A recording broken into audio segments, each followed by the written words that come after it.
we left off here yesterday, I'm just going to clarify. When you refine oil, you're going to get 20 gallons of gas and 7 gallons of diesel. So we change this? So, no, because that says 19, well, it's kind of the same thing. 19 and 9, 20. What I'm trying to say is, when you refine petroleum, the majority you get is gas, and the limit is diesel. But then you see all these other products, you know, like coker, diesel fuels, jet fuels. I'm going to talk a little bit about them, and I'm going to make it very, very, very refined for you, okay? So here are the other products. Petroleum fuels. I need you to know that that's one major group of petroleum.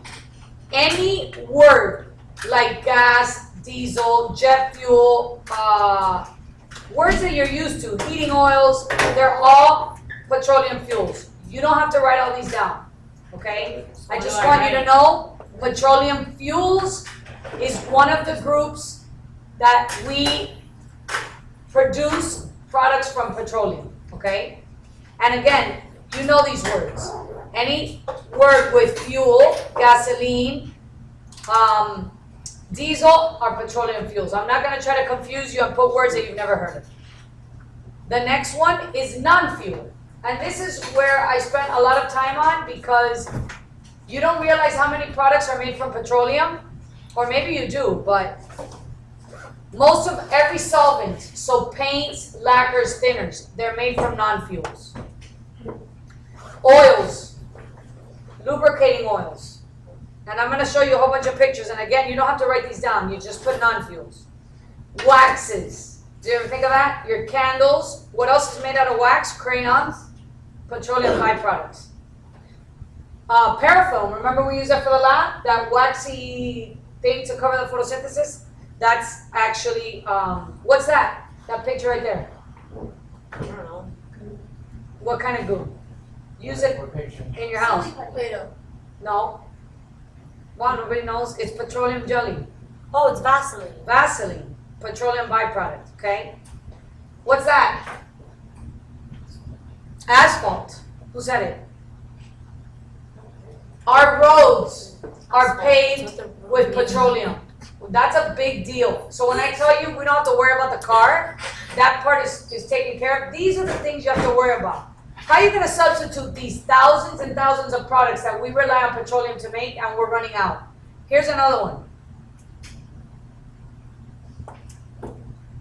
Still petroleum non-fuels. Don't worry about the word feedlots. These are just more like industrialized manufactured goods. What's that? Look, plastic. Plastic. Try to think of life without plastic. It's really complicated. Synthetic fibers. You know, I once looked at a car, and a car stripped of petroleum products is a car stripped of the car. Like rubber, pleather, yeah. They use a product of petroleum to do synthetic rubbers, yeah. Plastic all over your car, I mean, medicines, petroleum byproduct too. So, my point is, everything's made of petroleum, right? And I keep going. Glass, ink, there's your tires, palm olive, bubble gum. And honestly, there's no way for me to stop because the list is endless. There's a lab that I'm probably going to give my underclassmen. It's called Life Without Petroleum, and it's a kitchen. And when I give you the kitchen without petroleum, you're left with nothing. Your cabinets, all that, you have to replace, and you don't even know how. Question. Major problems, and I think there's oil spills and leaks, and I spelled leaks wrong. It's L-E-A-K. I was probably hungry that day. And this picture shows that even though you're thinking of oil on the land, remember that runoff occurs and everything that happens on land ends up in the waterways. So this shows a picture of a car driving and it's leaking oil and it ends up in the water, but it's actually in the water. But everything that happens on land ends up in your water. So the oil spills, even if they're on land, they're a problem in water. And we drill in the water. So there's a lot of situations. I mean, look what happened with BP. Trying to get oil. Disaster. This is another spill from a factory of refining. So spills is a big problem.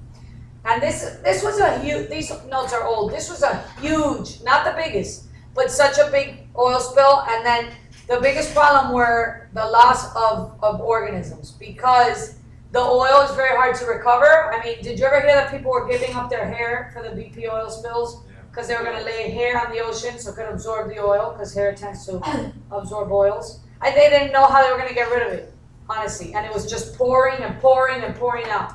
So it kills a lot of organisms. That's a problem.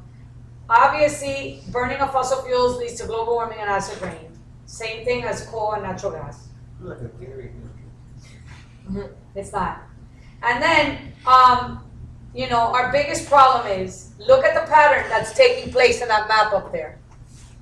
Even though we, as a country, have relatively low gas prices, look what happens to our price of gas.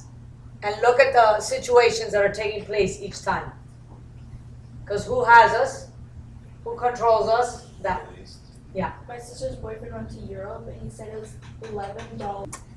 This happened years ago, because I made this years ago. But 11 hours ago, oil prices spiked. If I look at what the barrel of oil costs now, I'm sure it's way beyond 117. But that was something that happened.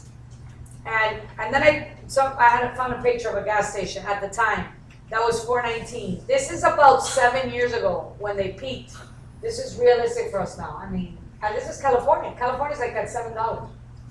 This is us now. $3.99, $3.84, yeah? 7 now. Yeah. So I'm gonna give you a mathematical equation. Okay? It's coming up. We have right now in the world, we use 76 million barrels every single day of petroleum. Okay? If I multiply that times 365 days, I did this math one day.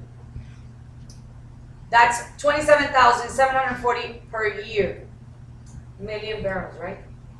If I take that number and I divide it by the total reserves, right? Because we know how much petroleum there is.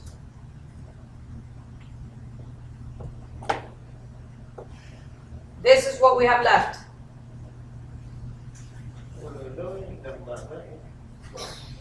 I'd be like 60 something. Well, I did this PowerPoint a couple of years ago. Great. Now, of course there's solutions, and these are them, okay? And I'm going to talk about them, obviously, when we start. This is one that I love to show. This plane is run on biofuel, and that's huge because jet fuel is a significant portion of petroleum. I love this one even more. Read that. Oh, even fat.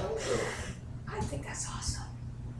Get a little bit of light bulb, power your car. You know what I'm saying? I'm down. How do you I'm down. I understand. Just for